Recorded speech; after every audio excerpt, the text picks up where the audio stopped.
সেই গরুর মাংস আপনারা দেখতে পাচ্ছেন রান্না করে রাখা হয়েছে।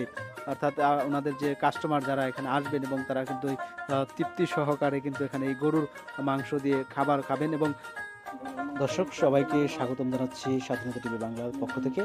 এই মুহূর্তে কিন্তু আমি রয়েছি যমুনা নদীর তীরবর্তী এলাকায় এবং আপনাদেরকে জানাবো এই যে যমুনা নদীর তীরে কিন্তু বিভিন্ন ধরনের শ্রেণী পেশার মানুষ কিন্তু এখানে বসবাস করে। এখানে যে শুধু যমুনা নদীকে কেন্দ্র করে কিন্তু বিভিন্ন বিভিন্ন ধরনের শ্রেণী পেশার মানুষ একদিকে যেমন বসবাস করে, সেক্ষেত্রে কিন্তু এখানে যমুনা নদীকে কেন্দ্র করে কিন্তু বিভিন্ন ব্যবসা প্রতিষ্ঠান এবং বিভিন্ন কর্মসংস্থানের সৃষ্টি হয়েছে।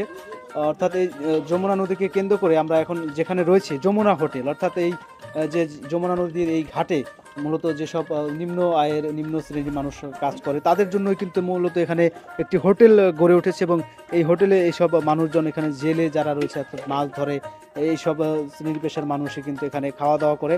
আমরা কিন্তু এখন রয়েছে সেই যমুনা নদীর তীরবর্তী যমুনা হোটেল এবং আপনি দেখতে পাচ্ছেন এখানে কিন্তু বেশ ভাবেই কিন্তু এখানে রান্না বাড়া করা হচ্ছে। এখানে মূলত ভাত বসানো হয়েছে, ভাত রান্না করা হচ্ছে। আর আমার এখানে দেখতে পাচ্ছেন একেবারে তরতাজা গরু সকালে কিন্তু গরু জবাই করা হয়েছে, সেই গরুর মাংস আপনারা দেখতে পাচ্ছেন রান্না করে রাখা হয়েছে। অর্থাৎ ওনাদের যে কাস্টমার যারা এখানে আসবেন এবং তারা কিন্তু তৃপ্তি সহকারে কিন্তু এখানে এই গরুর মাংস দিয়ে খাবার খাবেন। এবং একদম ভালো গরুর মাংস, ফ্রেশ গরুর মাংস কিন্তু আমরা দেখতে পাচ্ছি। এবং আমরা কিন্তু এখানে গরুর মাংস ছাড়াও কিন্তু আরও খাবার দাবার এখানে দেখতে পাচ্ছি। আমরা একটু এই যে যমুনা হোটেলের মালিক তার সাথে একটু কথা বলবো। জি, আপনার নাম তো রফিকুল, না? রফিকুল ইসলাম ভাই। রফিকুল ইসলাম। জি, আপনি যে এই হোটেল ব্যবসা কতদিন যাবত এখানে ব্যবসা করেন? তো আমাদের নতুন তো প্রায় 3 মাস প্লাস আর কি। 3 মাস ধরে এখানে হোটেল ব্যবসা করছেন। তো মূলত আপনার কাস্টমার কারা এখানে? আমাদের এখানে কাস্টমার ধরা ছিল যে শ্রমজীবী, যে হয়তো নৌকা পথে যারা চরের বিভিন্ন চরাঞ্চলে বা টাঙ্গাইল বা যে নাগরপুরে বিভিন্ন শহরের থেকে হয়তো বিভিন্ন ধরনের লোকজন এখানে আমাদের এখানে আসে। আচ্ছা, তো আপনার এখানে এখন মানে কি কি আইটেম রয়েছে এই হোটেলে? এখন আমাদের বর্তমানে আইটেম আছে গরুর গোস্ত আছে, দেশি মুরগি আছে, আর লোকা চিংড়ি মাছ আছে, ডিম আছে, ডাউল আছে, আর মুড়িখণ্ডটা এখনো হয় নাই, মুড়িখণ্ড আমরা তৈরি করে রাখি। কোনটা কত দাম? গরুর গোশত কত করে দিচ্ছেন? গরুর গোস্ত লোক আমরা 160 টাকা প্লেট বেশি আর কি। আর দেশি মুরগি লোক 150 টাকা প্লেট, চিংড়ি মাছ লোকা 150 টাকা, আপনার ডিম হচ্ছে লোকা 30 টাকা প্লেট, আর লোকা মুড়িখণ্ড লোক 80 টাকা প্লেট, ডাল লোকা ফ্রি। ডাল ফ্রি দেন।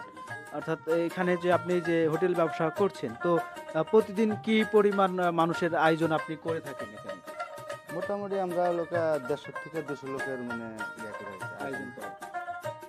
তো এখানে যে আপনি 150-200 মানুষের আয়োজন প্রতিদিন করছেন, তো এই যে কোনো বিশেষ বিশেষ দিনে যখন উৎসবের সময় ঈদ পার্বণ অথবা বিভিন্ন সরকারি উৎসবের দিনে, তখন কি মানে এখানে মানুষের সমাগম বেশি হয় না? হ্যাঁ অনেক বেশি হয়, বা আমরা ওই টাইমে আমরা আইটেম বা সব কিছু অনেক বাড়ায় দেয় আর কি। এখন যে ইয়ে আছে ওখানে অনেক ডাবল করা হয় আর কি, মানে অনেক বাড়ায় দেওয়া হয়। আচ্ছা, প্রতিদিন আপনার এই যে হোটেলে যে ব্যবসা করেন সেখানে অর্থাৎ প্রতিদিন কত টাকার বেচাকেনি হয় আনুমানিক?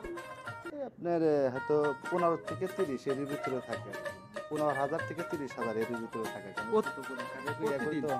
জি প্রতিদিন। প্রতিদিন বিক্রি করে কিন্তু 15 থেকে 30,000 টাকার মতো আপনি বিক্রি করেন। তাতে যে আপনারা কর্মচারী আছে কয়জন? আমাদের এখানে আছে, আমরা সব স্টাফ মিলে আছি 5 জন আছে। 5 জন আছে। তাতে কি মানে আপনাদের যে লাভ কিরকম থাকে? থাকে আমরা সীমিত আকারে, অর্থাৎ আমরা গরুর আইটেমের দামটা কমায় রাখি। তো অন্য অন্য হোটেলে হয়তো যেমন 180 বেচে, আমরা বেশি লোকের 60, অর্থাৎ আমরা লোকের কাস্টমারের চাহিদা বুঝে আমরা লোকের মানে দাম কমায় সীমিত আকারে ব্যবসা করার চেষ্টা করি। আপনার এখানে মানে সবচেয়ে কোন আইটেমটার চাহিদা এখানে বেশি? আমাদের এখানে লোকা আমাদের ইনাদপুরের কারিগর দ্বারা লোকা পরিচালিত। তো এখানে আমাদের গরুর গোস্ত, চিংড়ি বা দেশি মুরগি, মোটামুটি আমাদের হোটেলের সব কিছু চাহিদা আছে। সব খাবারই চলে। দর্শক আপনারা শুনছিলেন এখানে কিন্তু এই যে রফিকুল ইসলাম রয়েছে তার যমুনা হোটেল, সেখানে কিন্তু বিভিন্ন খাবারের পসরা তিনি সাজিয়ে রেখেছেন এবং তিনি এখানে কিন্তু প্রতিদিন গড়ে 15 থেকে 30,000 টাকা কিন্তু তার বেচা কিনা হয়। এবং এই বেচা কিনা দিয়েই কিন্তু তার এখানে মূলত তার জীবিকা নির্বাহ করেন। আমরা এখানে হ্যাঁ খাবার মূলত এখানে হোটেলটা হয়েছে 3 মাস যাব। আর যে ছেলেটা রান্না করে আর বাড়ি হচ্ছে ইনায়তপুর বিখ্যাত গোলাম হোটেল আছে বেরিবাদ ঘাটে, ওই দোকানে কর্মচারী ছিল। তাহলে তারপরেও বেরিবাদের দোকান করছিল, ভালো চলে নাই, ওস্তাদের সাথে ডিপটা চলা যায় না। আর চৌহালি তো অনেকগুলো হোটেল আছে, খাবারের মান খুবই ভালো না। এই হোটেলের খাবারের মানটা কেমন? তারপরে ওরা যখন এখানে এসে হোটেলটা করছে, গোলামের হোটেল যা আছে সেম সেম খাবার, মোটামুটি ভালো। ভালো, মানে আপনি তো গোলামের হোটেলেও খেয়েছেন?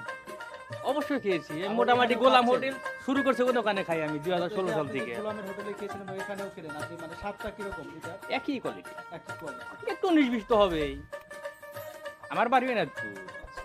আপনি শুনছিলেন, আমরা কিন্তু একজন মানুষের সাথে কথা বলছিলাম, তিনি বলছিলেন যে এনায়েতপুরে একটি বিখ্যাত হোটেল রয়েছে এবং সেই হোটেলের খাবার এবং এই হোটেলের খাবার প্রায় সেম সেম তিনি বলছিলেন, এবং যে কারণে কিন্তু এখানে তিনি খাবার খেতে এসেছেন। এবং আমরা দেখতে পাচ্ছি কিছু দুজন ভাই এখানে কিন্তু তারা সেই তৃপ্তি সহকারে এই খাবার খাচ্ছেন। যে আপনাদের বাড়ি কোথায়?